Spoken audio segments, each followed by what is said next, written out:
Hi, I'm Kate. I'm Jamie. Welcome to Reading, Raising, and Praising, and we are going to discuss Ruth's Journey by David McCaig and our thoughts on it. So, yeah. First thoughts. What were your first impressions? Oh, that's my first impression. Was like the first several chapters. I mean, it was hard to get into. You're like, where is this going? Like, where am I going to learn about Ruth? It was a lot of backstory.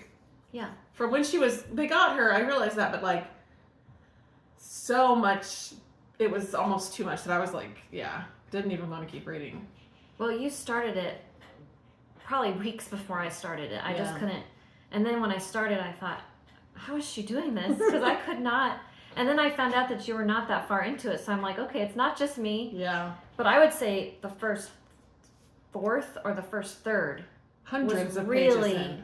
Just boring. Yeah. It was like, And it was hard to follow, and I thought maybe it was just me. And you said that too. Mm-hmm. But then we read some reviews, which is interesting because on Goodreads, this has like a 3+ stars. Yeah. Not bad. You know what I mean? Not but horrible. Every single review I read was bad. And then a lot of these that we saw that were bad that we read gave 2 stars. Yes. Yeah. So anyway, I think because when you have the expectation of Gone with the Wind, you can't have that expectation. You read the other book. Yeah. But it's like you wanted to get more of her, and I still feel like as it got towards the end, but it took so long that it was like, Well, someone else's review said that. Like, you start out in France with Solange, and you get all this history about Haiti, and which is good, but like, I love reading about history through fiction. Mm-hmm. But there was just something like... I wanted more of her, Mammy, in there, not Ruth in there, not just the family. Like, where was she? Like, you just... Yeah, you knew she was there, but you just didn't... You got too much of Solange and nothing about Ruth's, like, mother or how she grew up in there and, like, what her life was like there, which is what I would have preferred. Right. I think that's it. It was just so much of that. And then by the time they got to her life, obviously, as a kid, you're not going to know as much, but then there was a good deal amount, when she got married and she had a baby, which I didn't know any of that. And then, after that, her life as a mammy. It just occurred to me that, so David McCaig wrote Rhett Butler's People, and I almost feel like this one should have been titled Scarlett's People. Like, it's because it's about like her family's history, not... Which is what intrigued me a little bit more to read, too. I was like, I'm learning about, Tara before all the people and all that stuff. So, but then I was like, but this really, you're right, it isn't really about just Ruth. Yeah. I mean, it's really only half of it is. But a lot of it was still, And by the time you get to Ruth and her feelings and when they're at Tara and all that, then it's like, and then it's over. Yeah. So I just... Yeah, I know. Just, it wasn't as good as I wanted it to be. We talked about how many stars, and usually we don't say this quickly into the video, but I think you said 2, but that was before I started the audio. Yes. And so I started the audio probably a third of the way in, and that helped me a lot. Mm-hmm. I think because the way he wrote it, you can't really tell who's talking sometimes or where what's going on. And there's a lot of character things, and you're like, I can't tell who is what, and who's talking, and like, I'm sure, did you hear, like, I listened to one chapter, but did you hear, like, when she's talking, I would probably have liked to heard her. Oh, yes. And that's the way she talked, because there was words that I didn't even know, like, this word deportment that she kept saying. I was like, what does that mean in the sense that it's a person's behavior or manners? Like etiquette. And I just didn't know what that meant in that. There's just, it must have used that more in that time period in that way. You know what I mean? But, so it was like, I could never what is, I think he developed that thread throughout, which was really nice, that deportment. Mm-hmm. I feel like he could have done more with it at the beginning, but she learns that from Solange when she's little. Yes. And then and you see how that plays out in Gone with the Wind when she's like teaching Scarlett stuff. Mm-hmm. And it's kind of nice to see Scarlett as a youngster. Yeah. And how she did not have any deportment. And then, like suddenly. And to see Mammy as her mom, as Ellen's Mammy and all that, was like to see how she knew that whole family. How she, I like that part. That was what I really wanted to get into, was how she, became her who feelings she was. or what and her thoughts were. How close she was to that family. Yeah. So I did find discussion questions. Okay, very I good. was surprised, but it Yeah. was like from Simon and Schuster's. I think that's the publisher.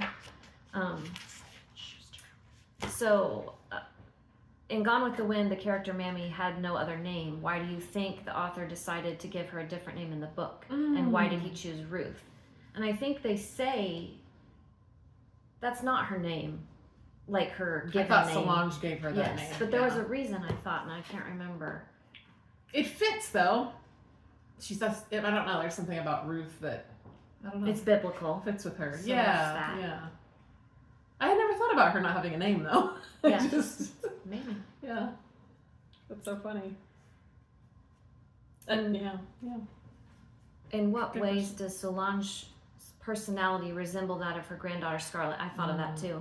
In what ways are their lives similar too? Yeah. I thought of that a lot because they had hardships and she just was so strong-willed and she just... That's it, strong-willed, good word, because I was thinking of what is that kind of confidence that comes with, but also that, and that's because we don't have any Scarlett. children like that. No. Daughters.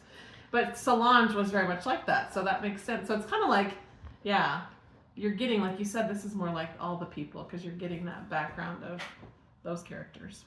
And, Ellen doesn't get to be with her mother ever. Yeah. Because she died at childbirth. So there's none of that. It's obviously a inherited type of trait because you can't. She didn't learn it from Ellen. Yeah. I think without Mammy, Scarlett would have been, a lot different. You could see that from the rearing when she was little, so that was cool to see too. Yeah. Do you want to read number 3? One of the most painful scenes in Ruth's journey takes place at a slave auction and shows a mother and child being separated when they are sold to different masters. After Ruth's experiences at this auction, did you find it believable that she would come to be the devoted caretaker of baby Ellen and later of Ellen's children? How was she changed by the events of that day?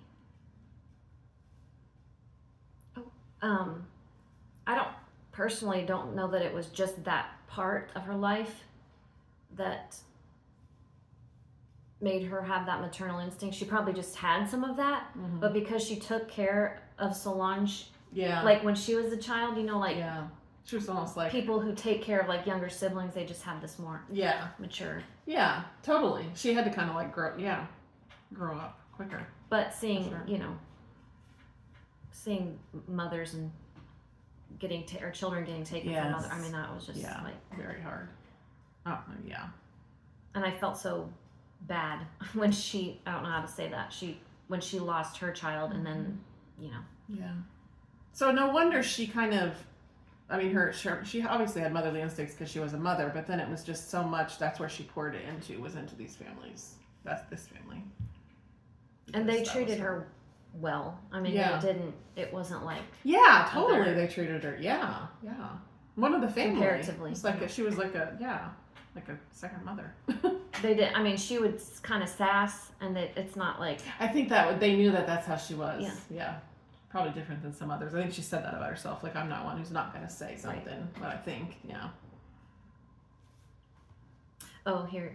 Ruth frequently refers to deportment and judges those around her by how much of this quality they possess. What does she mean by the word, and how is her understanding of it formed? Is Ruth generally a good judge of character? I feel like this plays into that sort of voodoo that she kind of had, like she talks about like God because she uses that phrase "le bon Dieu." I tried to figure out a French expression for the good Lord or the good God. So I think she's speaking of the one true God, but she does talk about the spirits. There's mist around this person, and I had almost like visions, like I see what's going to happen to them. I sees things. She said that even when she was little. That's true. Like she was like a prophet, or she had the gift of prophecy prophecy a little bit, if you want to go with that. I guess she was not old enough really to learn much of her the ways that when she was like a child, before she was taken in by Solange. So I don't know. Well, it's Haiti, so Haiti is voodoo. I just assumed that was what she's talking about. I'm sure she was, but there's Christian aspect, Catholic. There's like lots of that there too. So I think that they probably it all kind of comes together, and that's kind of what she knew. That's interesting. What connection between Mammy and the Butler family is revealed? I don't understand because I think I spaced out during that part with Butler. Yeah. So what do you... She says to him, he did something. She confronts Rhett, this is what I had on page 363, and tells him his father hanged her husband. Right. So that's the part I didn't for pay attention to, though.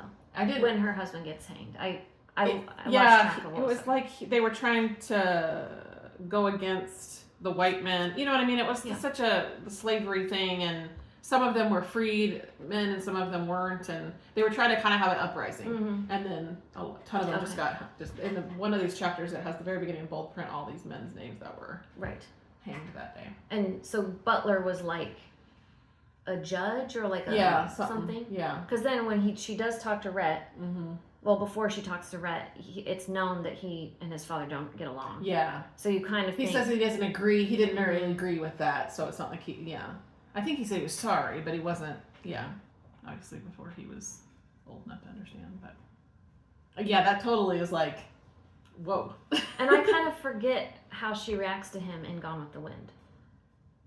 Yeah. Because this question says, does this revelation change the way you perceive Mammy's feelings about Rhett Butler in Gone with the Wind? Well, I mean, she goes with them to, when they move, right? I can't even remember where they live then, but they go to Savannah, or Atlanta. She moves with them because she helps take care of Scarlett's babies. So I thought she just didn't like him because Scarlett had just been through so many relationships. Yeah, I don't think she thought he was probably the best for her. Yeah. But I didn't. I never would have thought it was like a history. Yeah. From his family history. It was. I wouldn't have known that. Yeah, at all in the other book. So that was interesting. But maybe that wasn't how she intended it. He's just kind of taking liberties. True. It does make something to make it interesting. Yeah. Jehu buys Ruth from Solange before he marries her, yet neglects to give Ruth her freedom when he can. He is her husband and her legal owner. What are the ramifications of this when Jehu is arrested? Why would Jehu not have emancipated Ruth when it was still possible to do so? I'm sure he didn't. What was the difference, though? Maybe he thought if he didn't have her as his owner, somebody else could buy her. Yeah. I mean, that's what I would think. Yeah.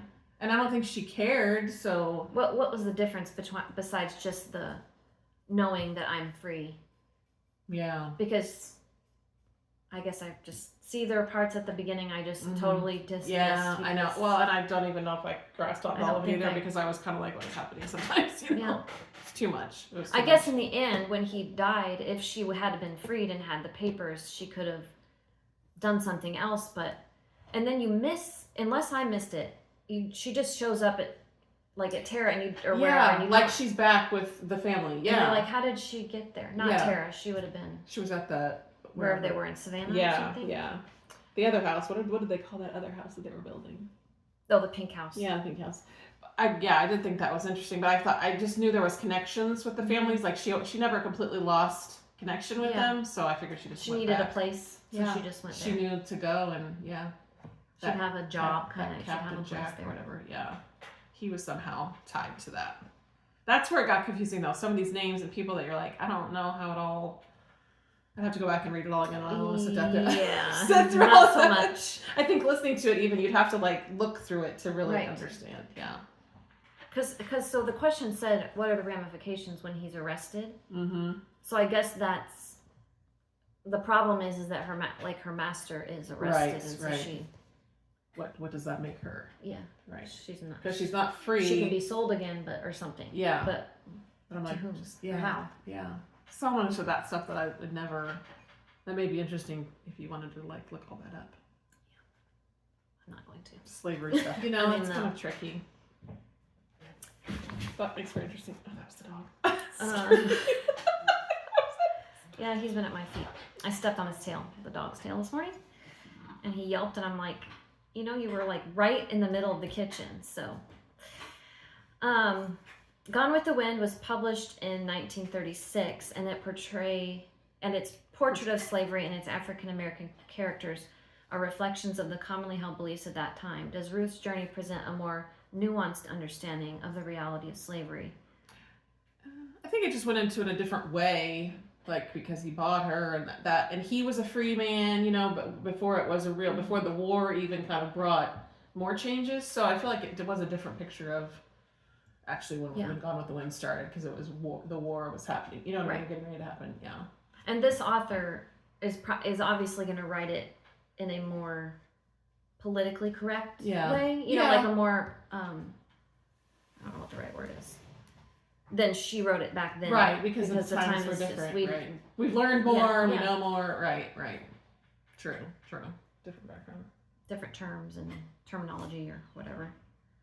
Do you think this novel is faithful to the spirit of Gone with the Wind?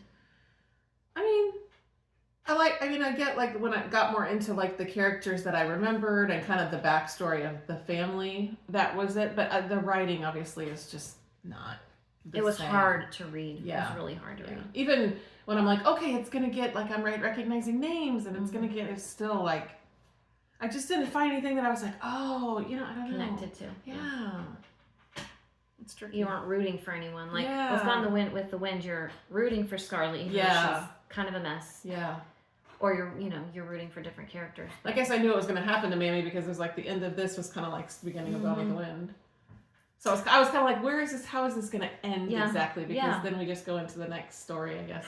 Where did she, when she passed away, I forget how that happened. Like, she went through the war with them and moved with them into Savannah, or Atlanta. Yeah. With like the aunts or something. Didn't they live like, and I just, with Melanie and like, I can't remember, didn't she stay at Tara? I can't remember. It doesn't really matter, but I just... we need to go back because I don't remember that as much either. That Gone with the Wind was so much. Yeah. It was like 16 novels in one. Yeah.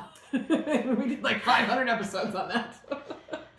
Novelist... We should go back and watch our videos and see. Oh, well, I thought that would take a lot of time too. Novelist Geraldine Brooks praised Ruth's journey, calling it exquisitely imagined and deeply researched, and saying that McCaig brought to the foreground the most enigmatic and fascinating figure in Gone with the Wind. Did reading Ruth's journey change the way you viewed Gone with the Wind? In what ways? I don't know. I did not feel that way about it. I get the deeply researched part because I do feel like the background with Haiti and France and then the slavery, that was probably way more and you had to know this Gone with the Wind really well to like connect all the pieces together. Yes, so he did a good job about all of that. Yeah. But I just think that wasn't, I think just because if you can't compare the two. If you think about him connecting Gone with the Wind with the past before that, okay. He did a good job of connecting it. I think so. But it was just the readability. Yeah. Unfortunately. Sorry about that. McCaig begins his novel with two epigraphs, one from Gone with the Wind and one from the Book of Ruth. Did the epigraphs inform your reading of the novel in what ways? Oh, yeah. So the one from Gone with the Wind, a huge old woman with the small, shrewd eyes of an elephant. She was shining black, pure African, devoted to her last drop of blood, to the O'Haras, Ellen's mainstay, the despair of her three daughters, and the terror of the other house servants. Wow, that's really good. Devoted to her last drop of blood. That is what you get from her in this book for sure. Yeah. Oh, whither thou goest, I will go, and where thou lodgest, I will lodge. Thy people shall be my people, and thy God, my God. Where thou diest, will I die, and there will I be buried. That's the Book of Ruth. Yeah, that's perfect. And she does that, although she does take that tangent. But I think she needed to be her own person for a while, and lucky she got that chance. It stinks the way it ended. I wish her husband and her daughter hadn't died, but it's kind of like that was figuring herself out. Of course, we always knew she goes back. Yeah. So I knew that. Yeah. But so I'm like, how is this gonna come back around to being at Tara? Right. And I thought, oh, maybe she, her and her husband do come back. He decides to take a job. That's closer. what I was thinking. Maybe. I was thinking, well, did she have a husband and Gone with the Wind? When she first got married, did she have a child? Were they there and I didn't realize it? Yeah. I couldn't remember either. I wondered that. Yeah. That was good though. I don't know that I had. Oh, there's one quote. Okay, so the France part, they talk about Saint Malo. Yes. And that's the setting of all the things we cannot see. Okay. I did think I recognized that. Oh, there you go. So I thought that was interesting. Yeah. And then Solange says to Wesley Evans, "Sir, you are sufficient intoxication. I fear for my virtue." I just thought that was like, he didn't have a lot of those like quippy little lines, but that one, I did get that one. And then there was, see, I wrote more notes when I was reading it with my eyes rather than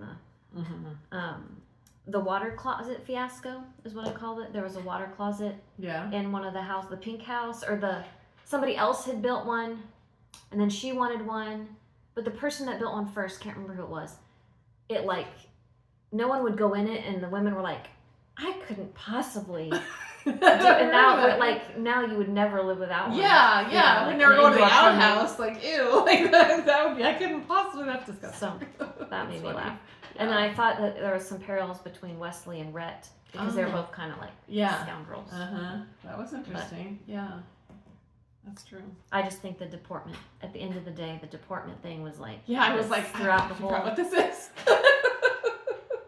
At the end of the book, it talks about, Mammy talks about all that she's lost, and then at the very end, Ellen is telling Mammy, I'll just read because I thought this was good, kind of a good way to like wrap up the whole thing, but her story a little bit. She said, Ruth, you know my daughter best, meaning Scarlett. Yes, I know your mother, and I know you, and I know Katie Scarlett. And if they boned you willing, I gets to know Miss Scarlett's children's too. So I just feel like she, And she really like watched them, and you touched on that before. She just knew each person better than even their parents do. From birth, when she was with them probably more than their parents were. Yeah, that's the way Mammies were then. I feel like they were just such a big part of their lives. But she wanted what was best for them. Like she really, like they were family. Yeah. So I thought that was good. I mean, this book ends like. It just kind of like it's just like over, and I'm like, okay. When she says something about, I'm going to go see about this newborn. We never lost no newborn at Tara, none but Miss Allen's. And then she said, well, Mama, here I am where I got to. Like when she was talking about, like, like this is where I am, this is who I am now. Oh, that's interesting. Yeah. And then we kind of go on a point. Right. You can kind of see the startings of Gone with the Wind at the end of this book. With Scarlett running, Ashley and Scarlett and all the people that were, so interesting. I was like, oh, it just brought back all the good memories. I thought it was nice to hear how she became Scarlett and not Katie Scarlett. Like, I don't know that. I never remember the Katie part. Yeah. I was like, Katie, when is she gonna, where is her name? Right. What is going on? Yeah. And then I had to look up her siblings. I was like, was she the oldest? Yeah. Or did like this Katie Scarlett die and then her mom named someone else Scarlett? Yes. I couldn't remember. I was really. It was. It's only been a year. But, I know. Lots happened since then. Yeah. That was a lot of books. And we've read a lot of books since then. So. Yeah. So I thought that was. And I wonder what her mother said to her to make her suddenly want to find a man and like, be a different person. Yeah. Anyway. Yeah. So overall, I think it was, Did you change your rating after you finished it? No, I still think I would keep it where I had it, because 2 isn't like terrible. I don't think anyone should ever read it. It was okay. But I'm not going to put something that I still don't think, I wouldn't read it again, and I don't know that I would tell someone to read it. I would start at like page something, and then if you want to find out. Or listen to the audio. I would say maybe that's probably the best choice. Listen to the audio. I mean, I would say the first part is like a 1. Yeah. And maybe it becomes a 2. Yeah. And then maybe I could I guess get when to I start like a to 2.5. really see that, yeah. I just don't want to go too far because I was like, I don't want it to be. It's not on the same level as a lot of 3s that I do. No. Because I don't feel like I would say I liked it. I feel like it was just okay. It was it was just too hard at that first half. That's just too much of it to not be, you know what I mean? Yeah. What did we put on 1984? Was it just a 1? It could have been. Because I feel like this was better than that. Yes, because you were like, I feel like this is going to be like, no, it does get a little bit better. Like, stay with it a little bit longer. It's just that last half, but a long way. You have to go a long way before you get there. Yeah. Yep. So that's interesting. That's what I got. That's what we got. Anything else? No. That's good. Okay. Well, until next time, keep on reading, raising, and praising. See ya.